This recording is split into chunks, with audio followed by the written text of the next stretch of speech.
করে রেখে দিয়েছি রে আমার বান্দা। এই 5 ওয়াক্ত নামাজের জন্য মসজিদের মধ্যে আজান হয়।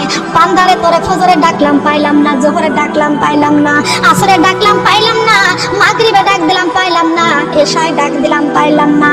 তোরে দিয়ে আমার কোন কাজে লাগাইবো? আমি আল্লাহ তাও কোরআন শরীফের মধ্যে ঘোষণা করে দিয়েছি, ওয়াকুদুহান নাসু ওয়াল হিজারাতি উইদ্দাত লিল কাফিরিন।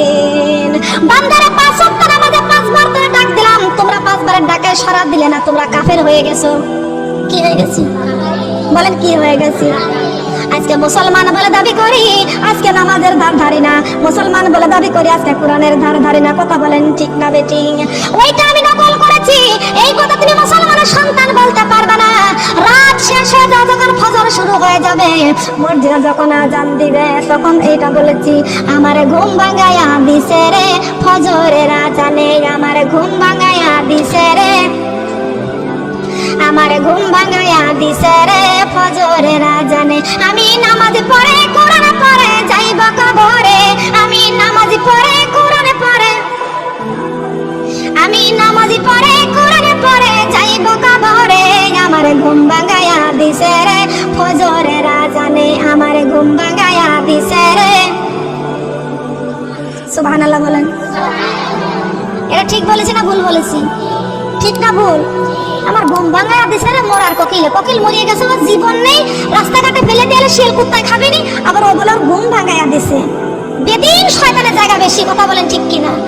আমাদের মতো আলেমা মেয়েদের জায়গা হয় না। খেয়াল করে শুনুন, লক্ষ্য করে শুনুন। এই আব্বাজান আদম আলাইহিস সালামকে যখন মসজিদের মধ্যে রেখে দিলেন, এমনই সময় শয়তান মাথায় এত বুদ্ধি, শয়তান বেরেন খাটায় একটু বেশি। ঠিক কিনা বলেন? ঠিক কিনা বলেন? অনেকেই বলবে যে ওই মাহফিলে যাব না, যত সবাই মাহফিলে যাব বাড়িতে একটা কাজ করব, কিন্তু মাহফিলে আসলে যা কথা গুরুত্বপূর্ণ কথা শেখা যায়। আল্লাহ পাক রব্বুল আলামিন বলেছেন, ওরে বান্দারে বাড়িতে থাকতে কাজকর্ম করতে। ও বান্দা, সারা রাত যদি তোর কেউ 5,000 টাকা দিত, 500 রাকাত নফল নামাজ পড়ার ক্ষমতা তোমার নাই। আর তুমি ওই জান্নাতের বাগানে মাদ্রাসায়, ওই আলিয়া মাদ্রাসাতে যদি তুমি ওই 2টা ঘন্টা যদি আলোচনা শুনতে, আমি আল্লাহ পাক রব্বুল আলামিন ওই 2 ঘন্টা কোরআন এবং হাদিসের কথা শোনার জন্য আমি আল্লাহ তোমার 500 রাকাত নফল নামাজের সওয়াব তোমার আমল নামায় লিখে দিব। তাহলে বাড়ির কাজকর্ম তো করেই থাকি। ঠিক কিনা বলেন? কাজকর্ম তো করেই থাকি। আর কত কাজ করবেন?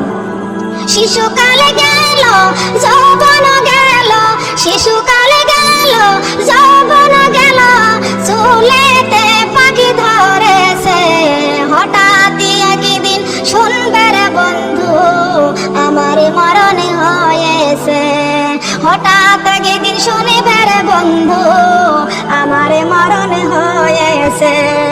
আর মাজা সোজা করতে পারে না, পিঠ সোজা করতে পারে না, কাজ করতে করতে দেহটা বাঁকা হয়ে গেছে। কথা বলেন ঠিক না বেটি?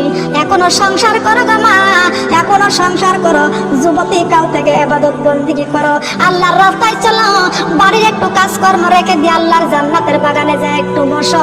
আল্লাহ পাক রব্বুল আলামিন বলেছেন, যারা বাড়ি ঘর রেখে যাইয়া ওই তালিমের মাঠে যারা ওয়াজ মাহফিলে বসে যায়, আমি আল্লাহ ফেরেশতাকে পাঠায় দিই তার বাড়ি পাহারা দেওয়ার জন্য। কাকে পাঠায় দেয়? আমরা আছি আল্লাহর কাছে। আল্লাহ বলে নাই ফাজকুরুনি, আমাকে স্মরণ করো, আযকুরুকুম, আমি আল্লাহ তোমাকেই স্মরণ করব। আমরা এসেছি এখানে আল্লাহর কথা শোনার জন্য। আল্লাহ কয় ফেরেশতা আমার ওই বান্দা আমার কথা শোনার জন্য ওই মাদ্রাসার মধ্যে যাও, সবাই মিলে বসে গেছে, এই ফেরেশতা একজন যাও আমার বান্দার ওই বাড়িটা পাহারা দিয়ে দাও, দেখো ছাগলটা চড়ে নিয়ে যায় কিনা, গরুটা চড়ে নিয়ে যায় কিনা।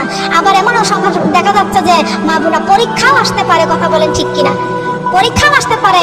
আপনি বলতে পারেন হয়তো বা চোরে একটা জিনিস আপনাকে নিয়ে গেছে, চোর একটা থাকে না, চোর হলো জালিম আর গৃহস্থ হলো মাজলুম। মাজলুম কি আল্লাহ একের পরিমাণ 10 গুণ বৃদ্ধি করে দেয়, আর চোরের কিছুই দেয় না, ও ছাই ছাই থাকে। কথা বলেন ঠিক কিনা? চোরের কখনো পেট ভরে না, আর মুমিনের মুসলিমের অল্পতেই আত্মা ভরে দেয়। কথা বলেন সুবহানাল্লাহ।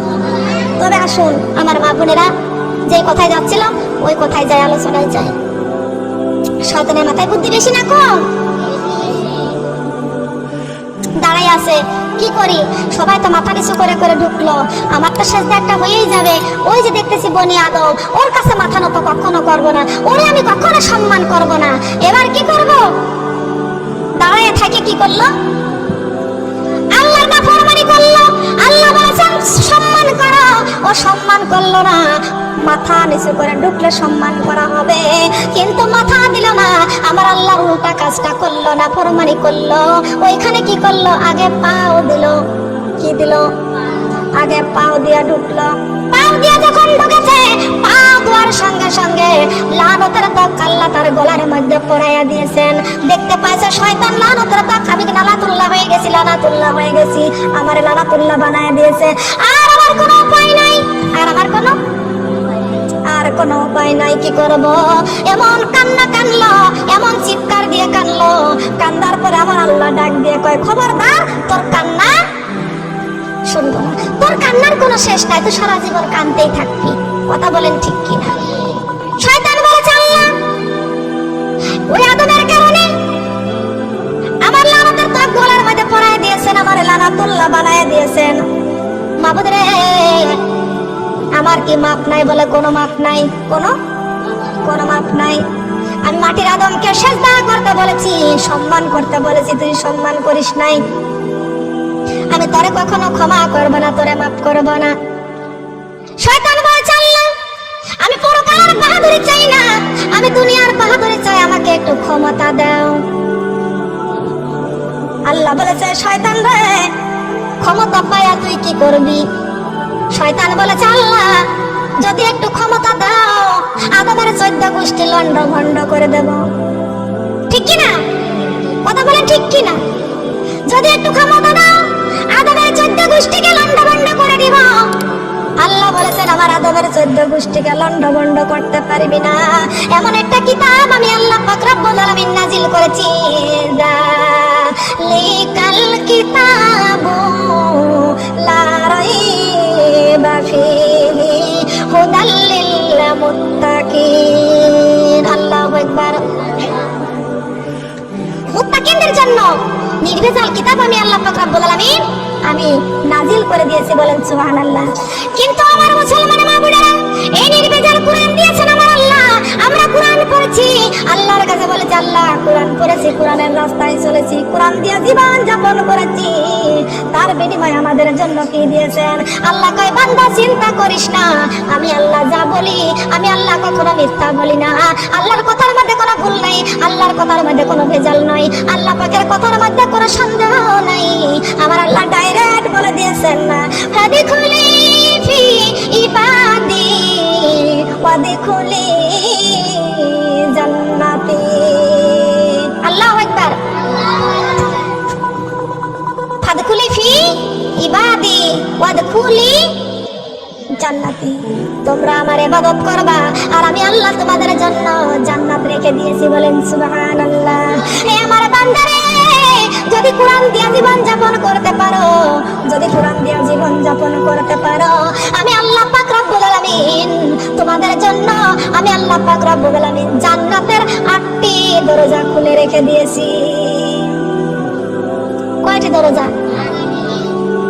আল্লাহুম্মা ইন্নী আসআলুকা রিদাকা ওয়াল জান্নাতা বিগাইরি হিসাব। আল্লাহুম্মা ইন্নী আসআলুকা রিদাকা ওয়াল জান্নাতা বিগাইরি হিসাব। বিনা হিসাবে, বিগাইরি হিসাব, বিনা হিসাবে 8টি জান্নাতের দরজা খোলা রেখে দেন, বলেন সুবহানাল্লাহ। শয়তান কয় আল্লাহ এই আদমের 14 গোষ্ঠীকে আমি ধোঁকা দিয়ে বোকা বানিয়ে দেব। আদমের কারণে আমার লানতের পথ গলার মধ্যে পড়লো। আল্লাহ রে, আপনি আদমের জন্য আপনি জান্নাতের দরজা খুলে রাখবেন। মাবুদ রে, এই দুনিয়ার বাহাদুরি আমি চাই, আমি পরকালের বাহাদুরি চাই না, আমি একটু দুনিয়ার বাহাদুরি চাই। আল্লাহ রে, আমার একটু ক্ষমতা দান করে দাও। আল্লাহ তুমি আমার ক্ষমতা দাও। আল্লাহ পাক রব্বুল আলামিন বলেছেন কি করবি ক্ষমতা দিয়া? বলে আমি একটু ক্ষমতা নিয়া আপনার এই আদমের সন্তানদের পিছু লাগবো। কি লাগবে? ওদের পিছু লাগবো। পিছু লাগে কি করবে? নামাজিরা নামাজ পড়বে, ওদের যা ধোকা দেবে, খবরদার নামাজ পড়িস না, ওইখান থেকে ফিরে আয়। আর নামাজ যারা পড়বে তা তো জাহান্নাম কামাই করে। কথা বলেন ঠিক না বেটি? যে ব্যক্তি পর্দা করবে, এই শয়তান যে কয় পর্দা করিস না, গরম লাগবে, ঠান্ডা লাগবে, মাথা ব্যথা করবে, পর্দা করিস না, জাহান্নামের দিকে দিবে। কথা বলেন ঠিক কি না? শয়তান চায় আদমের সন্তানরা নামাজ যাতে না পড়ে, পর্দা যাতে না করে, সুদ খায়া, ঘুষ খায়া, বেহায়া হয়ে চলাফেরা করে, বিউটি পার্লারে যায়, নাচ গানে যায়, জি বাংলা স্টার জলসা দেখে ওদের জীবনটা একদম শেষ করে ফেলবে। আমি শয়তান ওদের উপরে খুশি থাকবো। বলেন না নাউজুবিল্লাহ। আমরা কি শয়তানকে খুশি করতে চাই না আল্লাহকে খুশি করতে চাই? আল্লাহ পাক রব্বুল আলামিন আদম আলাইহিস সালামকে বলে দিয়েছেন, আদম রে যাও, দুনিয়াতে যাও, আমি আল্লাহ পাক রব্বুল আলামিন তোমাকে জোড়ায় জোড়ায় সন্তান দান করব। বলেন সুবহানাল্লাহ। আল্লাহ পাক রব্বুল আলামিন আদমকে জোড়ায় জোড়ায় সন্তান দান করলেন। আমার আল্লাহ পাক রব্বুল আলামিন আদমকে জোড়ায় জোড়ায় সন্তান দান করলেন। কিন্তু সেই আদম আলাইহিস সালামের যখন জোড়ায় জোড়ায় সন্তান দান করলেন, সন্তানগুলো যখন বড় হয়ে গেল, বড় হইলেই তো লাগে পিছু, ঠিক কি না? বড় হইলেই তো লাগে পিছু। ওই সময় কি হিন্দুর কোনো ইতিহাস আছে? ছিল। যুগ যুগ পাইছেন? বলেন পাইছেন কি? জোরে বলেন না কেন? পান নাই। হিন্দু তৈরি হলো কোন সময়? আল্লাহ বানাইলো কোন সময়? কখন বানালো? একটু খেয়াল করুন। আদি পিতা আদম আলাইহিস সালাম আমাদের আব্বা জান, তার প্রথম এক সন্তানের নাম ছিল হাবিল, আর এক সন্তানের নাম ছিল কাবিল। হাবিলের সঙ্গে এক জোড়া, একটা কন্যা আর একটা পুত্র। আর কাবিলের সঙ্গে একটা সন্তান, হাবিল আর কাবিল। কাবিলের এক জোড়ায় একটা কন্যা আর এক জোড়ায় পুত্র, আর এক জোড়া একটা কন্যা আর এক জোড়া একটা পুত্র। এইভাবে এক জোড়ার সাথে একটা মেয়ে, আর একটা সাথে আর একটা মেয়ে, এইভাবে জোড়ায় জোড়ায় আল্লাহ দিয়েছেন। বলেন সুবহানাল্লাহ। কিন্তু আদম আলাইহিস সালাম আমাদের আদি পিতা, ডাক দিয়ে কয় আল্লাহ এদের বিয়ের ব্যবস্থা কেমনে করব? আল্লাহ পাক রব্বুল আলামিন বলেছেন, তোমার এই জোড়ার পুত্র ওই জোড়ার কন্যার সাথে বিবাহ দাও। সুবহানাল্লাহ বলেন। এই জোড়ার ছেলে দিয়া ওই জোড়ার যে মেয়ে আছে তার সাথে বিয়ে দাও, আর এই জোড়ার যে মেয়ে আছে ওই জোড়ার ছেলের সাথে বিয়ে দাও। বলেন সুবহানাল্লাহ। জোড়া ভাঙ্গ, আইনটা কার? বলেন আইন কার? ছিল সেই সময়, কিন্তু এখন নাই। সৃষ্টি শুরু। কথা বলেন ঠিক কিনা?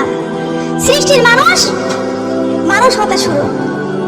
এইবার আমার মা বোনরা খেয়াল করুন, আদি পিতা আদম আলাইহিস সালাম এই দুইটা সন্তান চলে গেছে সফরে চলে গেছেন, যা ঢুকলেন জঙ্গলে। একটা জঙ্গলে জঙ্গল ঘুরতে ঘুরতে ঘুরতে ঘুরতে এইবার কাবিলের লাগেছে পিপাসা, ক্ষুধা, যে খাবার নিয়ে গেছে খাবার শেষ, পানিও শেষ, এত পিপাসা লাগছে। এইবার কাবিল ছোট, হাবিল হলো বড়। এবার কাবিল ভাই হাবিলকে বলতেছে, ভাই আজ 3 দিন তো কিছু খাইনি, ক্ষুধার যন্ত্রণা সহ্য করতে পারি না, ভাইরে এখন কি করব? হাঁটেও তো আর যেতে পারতেছি না, করবোটা কি? কিন্তু যার জন্য এসেছি সেই সংগ্রহটা তো এখনো করতে পারি নাই, কি করব? কাবিল দুর্বল হয়ে গেছে, খানা নাই, পানি নাই, কিভাবে চলবে? হঠাৎ করে এই কাবিলটা একটু দুর্বল হয়ে গেল, মাথা ঘুরলো, শরীর অসুস্থ হয়ে গেল। কি করবে? ভাই হাবিল বড় ভাই, এক ভাইয়ের আর এক ভাইয়ের যেন দরদ আছে কি আছে না, মায়া আছে কি আছে না। মার পেটের ভাই, কত বড় মহব্বত গো মা। এই হাবিল বড় ভাই দেখতেছে আমার ছোট ভাইরা দুর্বল, অসুস্থ হয়ে পড়েছে, অসুস্থ হয়ে পানি পানি করতেছে, কিন্তু পানিও দিতে পারি না। এই হাবিল জিহ্বাটা বাহির করে কাবিলের মুখে দিয়েছেন, ভাই কাবিল আমার জিহ্বাটা তুমি চুষে খাও, কিন্তু না না, পানি পাই না, ভাই অসুস্থ হয়ে পড়েছে। হাবিল ওইখানে পা উরুটা পেতে দিল, দিয়ে বলতেছেন, ভাই কাবিল তুমি আমার উরুর উপরে মাথাটা দিয়ে একটু শোও, আমি তোমার মাথার মধ্যে হাত বুলাইয়া দিই। তুমি অসুস্থ হয়েছ, তোমার মাথার মধ্যে আমি একটু হাত বুলাই দিই। এই কাবিল বড় ভাইয়ের উরুর উপরে মাথা দিয়ে যখন শুইছে, বড় ভাই ছোট ভাইয়ের মাথার মধ্যে দুইটা হাত বুলাইয়া দিচ্ছে, মুখের মধ্যে হাত মুছেও করে দিচ্ছে। এমন সময় দেখতে পাইল একজন বড় একজন পীর আসছে। পীরের গায়ে জুব্বা, মুখে দাড়ি,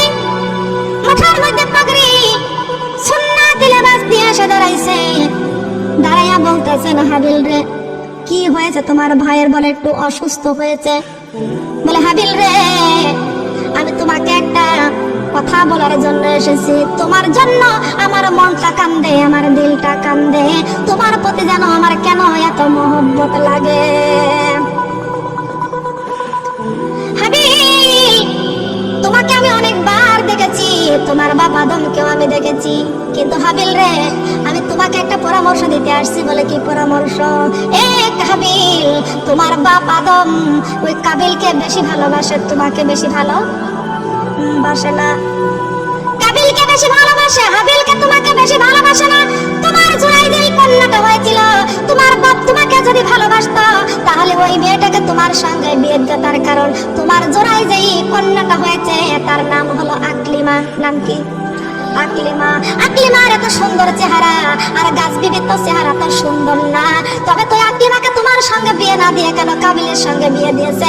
নিশ্চয় তোমার বাবা তোমারে ভালোবাসে না। বিয়ের ব্যবস্থা কে করেছে? আর শয়তান ওইখানে ধোঁকা দিচ্ছে। সবচেয়ে বড় বন্ধু কে আমাদের? সবচেয়ে বড় বন্ধু কে? খেয়াল করে শুনুন, লক্ষ্য করে শুনুন।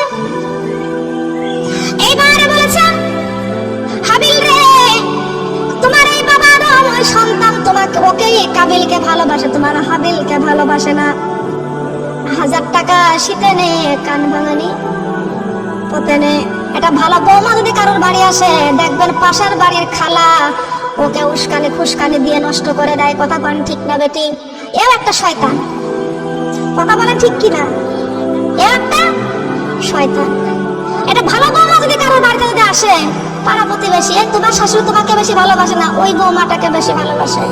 এই উস্কানি দেওয়া মানুষ এরাই হলো শয়তান। শয়তানের কামই হলো এইগুলো করা। কথা বলেন ঠিক কিনা? ওইটা হলো জিন শয়তান আর এইগুলো হলো মানুষ শয়তান। কথা বলেন ঠিক কিনা? মানুষের ভিতরে শান্তি কিভাবে নষ্ট করা যায়, বিচ্ছিন্ন করা যায়, মা সন্তানের মাঝখানে কূটনীতি গীবত করে বিচ্ছিন্ন করা যায় ভালোবাসা মহব্বতকে। এরা হলো শয়তান। কথা বলেন ঠিক কিনা? ডাক দিয়ে কয় কাবিল, হাবিল তোমার বাবা আদম তোমারে বেশি ভালোবাসে না, ওই কাবিলকে বেশি ভালোবাসে।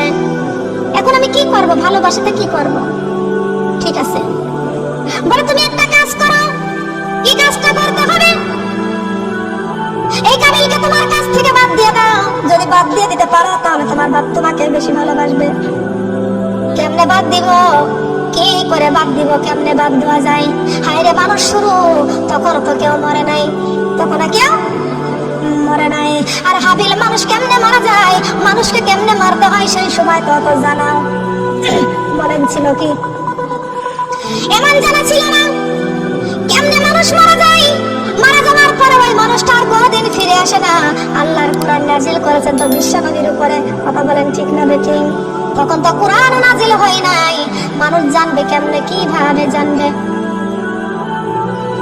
হাবিল বলতেছে কি করি? শয়তান এবার বলতেছে আমি একটা পাথর দিচ্ছি, এই পাথরটা দিয়ে ওর মাথার মধ্যে আঘাত করো। হাবিল বলতেছে কেমনে আঘাত করবে? আমি তো আঘাত করতে জানি না, কেমনে আঘাত করব? কিছু কিছু কিতাবের মধ্যে পড়া হয়েছে, বর্ণনা করেছে সাপ যাচ্ছিল, সাপকে মারছিল। আর আমি বুখারীর মধ্যে পড়েছি একটা বিচ্ছু যাচ্ছিল, ওইখান দিয়ে একটা বিচ্ছু যাচ্ছিল। শয়তান মানুষের মতো রূপ ধরিয়া পীর সাজিয়া আসিয়া দেখা যাচ্ছে কি একটা পাথর দিয়ে ওই বিচ্ছুর মধ্যে আঘাত করলে সাথে সাথে বিচ্ছুটা ওইখানেই পড়ে যায়, মরে যায়। এমন সময় শয়তান বলতেছে হাবিল রে তোমার ভাই কাবিলের গায়ে এই পাথর দিয়ে মাথার মধ্যে আঘাত করো। হাবিল বুঝতে পারি নাই যে ভাই মারা গেলে আর মনে হয় ফিরে পাবো। হাবিল শয়তানের কথা শুনিয়া মনে করেছে পীর, কত বড় পীর। একটা পাথর নিয়ে কাবিলের মাথার মধ্যে এত জোরে আঘাত করেছে, আঘাত করার সাথে সাথে কাবিল একাতে ছিল দুর্বল, কিন্তু দুর্বল অবস্থায় ভাই ভাই করে কাবিল চিৎকার দিয়ে কেঁদে উঠল। কিছু সময় দুর্বল থাকিয়া রক্ত নদী বয়ে যাইতেছে। এবারে কাবিল দুনিয়া থেকে বিদায় নিয়ে চলে গেল। এবার হাবিল চিন্তায় পড়ে গেছে, ভাইকে কতবার ডাকতেছি, ভাই আর কথা বলে? ভাই তো আর কথা বলে না। পাশে তাকা দেখা শয়তান আর ওখানে সেই মানুষটা নাই, চলে গেছে। কোথায় পাবে, খুঁজেই পাওয়া যায় না। হাবিল এইবার ভাইকে, ভাইয়ের মাথার মধ্যে হাত বোলায়, ভাইয়ের গায়ের রক্ত দেখিয়া ভাইয়ের আর সহ্য। মার পেটের ভাই একবার যদি মারে পরক্ষণে আবার ফিরে ফিরে চাই কি চাই না।